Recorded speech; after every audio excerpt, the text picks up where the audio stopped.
അടുത്തത് Vasco da gamma സഞ്ചരിച്ച കപ്പലിൻ്റെ പേര്. വാസ്കോഡ ഗാമ സഞ്ചരിച്ച കപ്പലിൻ്റെ പേരായിരുന്നു സെൻറ്റ് ഗബ്രിയേൽ. വാസ്കോഡ ഗാമ സഞ്ചരിച്ച കപ്പലിൻ്റെ പേര് സെൻറ്റ് ഗബ്രിയേൽ എന്നായിരുന്നു. അടുത്തത് വാസ്കോഡ ഗാമയുടെ കപ്പൽ വ്യൂഹത്തിലുണ്ടായിരുന്ന മറ്റ് കപ്പലുകൾ ഏതൊക്കെയായിരുന്നു? വാസ്കോഡ ഗാമയുടെ കപ്പൽ വ്യൂഹത്തിലുണ്ടായിരുന്ന മറ്റ് കപ്പലുകളായിരുന്നു സെൻറ്റ് റാഫേലും സെൻറ്റ് ബറിയോയും. സെൻറ്റ് റാഫേലും സെൻറ്റ് ബറിയോയും. അപ്പോൾ വാസ്കോഡ ഗാമ സഞ്ചരിച്ച കപ്പലിൻ്റെ പേരായിരുന്നു ഗബ്രിയേൽ. വാസ്കോഡ ഗാമയുടെ കപ്പൽ വ്യൂഹത്തിലുണ്ടായിരുന്ന മറ്റ് കപ്പലുകളായിരുന്നു സെൻറ്റ് റാഫേലും സെൻറ്റ് ബറിയോയും. വാസ്കോഡ ഗാമയ്ക്കൊപ്പം കേരളത്തിലെത്തിയ പോർച്ചുഗീസ് നാവികൻ്റെ പേരെന്തോന്നായിരുന്നു? അതായിരുന്നു അൽവാരോ വെൻഹോവ്.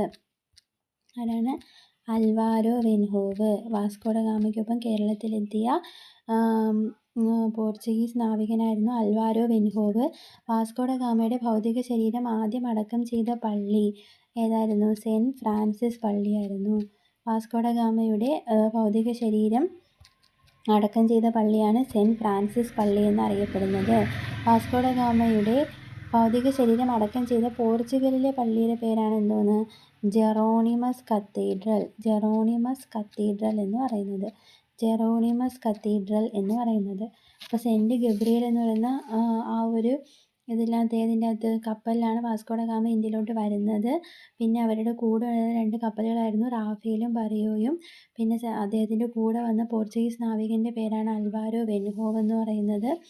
പിന്നെ അദ്ദേഹത്തിൻ്റെ ഭൗതിക ശരീരം അടക്കം ചെയ്ത പള്ളിയാണ് സെൻറ്റ് ഫ്രാൻസിസ് പള്ളി. വാസ്കോഡ ഗാമയുടെ ഭൗതിക ശരീരം അടക്കം ചെയ്ത പോർച്ചുഗീസിലെ പള്ളിയാണ് എന്തോന്ന്? ജെറോണിമസ് കത്തീഡ്രൽ എന്ന് പറയുന്നത്. വാസ്കോഡ ഗാമ എന്ന് പറയുന്ന സ്ഥലം സ്ഥിതി ചെയ്യുന്ന സംസ്ഥാനം. വാസ്കോഡ ഗാമ എന്ന് പറയുന്ന സ്ഥലം സ്ഥിതി ചെയ്യുന്ന സംസ്ഥാനമാണ് ഗോവ. ഗോവ എന്ന് പറയുന്നത്. മാനുവൽ രാജാവ് ഗാമയ്ക്ക് ഡോം എന്ന പദവി നൽകി. എന്തോന്നാണ്? പ്രഭു എന്ന് പറയുന്ന പദവി നൽകി. ഇന്ത്യൻ മഹാസമുദ്രത്തിലെ സേനാധിപതി എന്നറിയപ്പെടുന്നതാണ് ആര്? ഗാമ എന്ന് പറയുന്നത്. ഇന്ത്യൻ മഹാസമുദ്രത്തിലെ സേനാധിപതിയാണ് ആര്? ഗാമ എന്ന് പറയുന്നത്. മാനുവൽ രാജാവാണ് വാസ്കോഡ ഗാമയെ ഇന്ത്യൻ മഹാസമുദ്രത്തിൻ്റെ സേനാധിപതി അഥവാ അധിപൻ എന്ന് എന്ത് ചെയ്തത്? വിശേഷിപ്പിച്ചത്. വാസ്കോഡ ഗാമയുടെ ആരാണ്?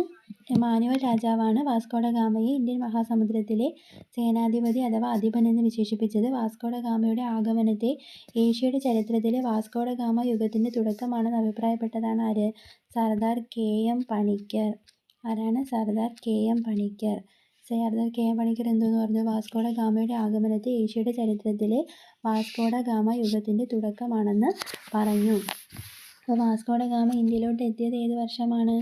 1498 മെയ് 20-നാണ് ഇന്ത്യയിലോട്ട് വന്നതെന്ന് പറഞ്ഞു. വാസ്കോഡ ഗാമ രണ്ടാമതായിട്ട് ഇന്ത്യയിലെത്തിയ വർഷം എന്നാണ്? 1502. വാസ്കോഡ ഗാമ അവസാനമായിട്ട് ഇന്ത്യയിലെത്തിയത് എന്നാണ്? 1502. അപ്പോൾ ഈ 10 ക്വസ്റ്റ്യനാണ് നമ്മൾ പഠിച്ചത്. അപ്പോൾ സെൻറ്റ് ഗബ്രിയേൽ എന്തോന്നായിരുന്നു? ഗബ്രിയേൽ എന്ന് പറയുന്ന കപ്പലിലാണ് വാസ്കോഡ ഗാമ ഇന്ത്യയിലോട്ട് വന്നത്. റാഫേൽ ബറിയോ എന്ന് പറയുന്ന 2 കപ്പലുകൾ അദ്ദേഹത്തെ അനുഗമിച്ചു. അൽവാരോ വെൻഹോവ് എന്ന് പറയുന്ന നാവികനാണ് അദ്ദേഹത്തെ എന്ത് ചെയ്തത്? ഇങ്ങോട്ടേക്ക് ആനയിച്ചത്. അദ്ദേഹത്തിൻ്റെ കൂടെ വന്ന പോർച്ചുഗീസ് നാവികൻ സെൻറ്റ് ഫ്രാൻസിസ് പള്ളിയിലാണ് അദ്ദേഹത്തെ അടക്കിയിരിക്കുന്നത്. പക്ഷേ ഭൗതിക ശരീരം അടക്കം ചെയ്തിരിക്കുന്ന പോർച്ചുഗീസിലെ പള്ളിയാണ് ജെറോണിമസ് കത്തീഡ്രൽ. അദ്ദേഹത്തിൻ്റെ പേരിലുള്ള സ്ഥലമാണ് ഗോവ എന്നറിയപ്പെടുന്നത്. പിന്നെ ഇന്ത്യൻ മഹാസമുദ്രത്തിൻ്റെ അധിപൻ അഥവാ സേനാധിപതി എന്നൊക്കെ അറിയപ്പെടുന്നത് വാസ്കോഡ ഗാമയാണ്.